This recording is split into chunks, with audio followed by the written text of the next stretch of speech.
তোমার সাথে আমার কিছুতেই যায় না, কোনোভাবে তুমি আমাকে ম্যাচ করো না। এটা কি তুমি বুঝতে পারো? একটা প্রেশারে পড়ে আমি ঠিকই বিয়ে করেছি, কিন্তু সরি, তোমাকে আমি স্ত্রী হিসেবে গ্রহণ করতে পারবো না। বিয়ে যখন করেছি সংসার ঠিকই করব, কিন্তু আমি যেহেতু তোমাকে স্ত্রী হিসেবে গ্রহণ করছি না, আমার কাছ থেকে তুমি কোনো হাজবেন্ড টাইপ অ্যাটিটিউড এক্সপেক্ট করো না। তুমি তোমার মতো থাকবে আর আমি আমার মতো। প্রতিদিন রাতে একই ঘটনা ঘটে। ও দরজা খুলে দেয়, কখনো আমি খেয়ে আসি, কখনো খেয়ে আসি না। কোনোদিনও আমি তাকে খেতে বসতে বলিনি, সে খেয়েছি কিনা এটাও জিজ্ঞেস করিনি।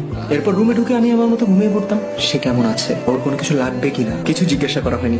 মাঝে মাঝে চুপচাপ আমার সামনে দাঁড়িয়ে থাকতো। একটা মেয়ে শহরেই যার বেড়ে ওঠা, সে একটা রাস্তা পার হতে পারছে না। ঘুম থেকে উঠে দেখি সাজুগুজু শুরু করে দিয়েছে। ভাবলাম কিছু কি বলবো, পরে মনে হলো থাক না, কালো বলে কি একটা মেয়ের সাজতে নেই।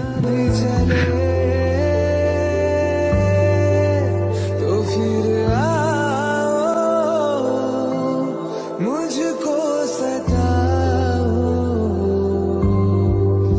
तो फिर आओ, मुझको रुलाओ। কি অবস্থা? আপনার মেয়ে হয়ে যাচ্ছে। বাবা আর কতক্ষণ এখানে দাঁড়িয়ে থাকবো, চলো বাসায় যাই। ভালো কিছু মুহূর্ত কাটানোর খুব ইচ্ছে ছিল, একসাথে রূপচাঁদা খাওয়ার খুব ইচ্ছে ছিল, তোমাকে খুব বলার ইচ্ছে ছিল তোমার হাবিব তোমাকে অনেক ভালোবাসে, আমার হাতটা একটু ধরবে।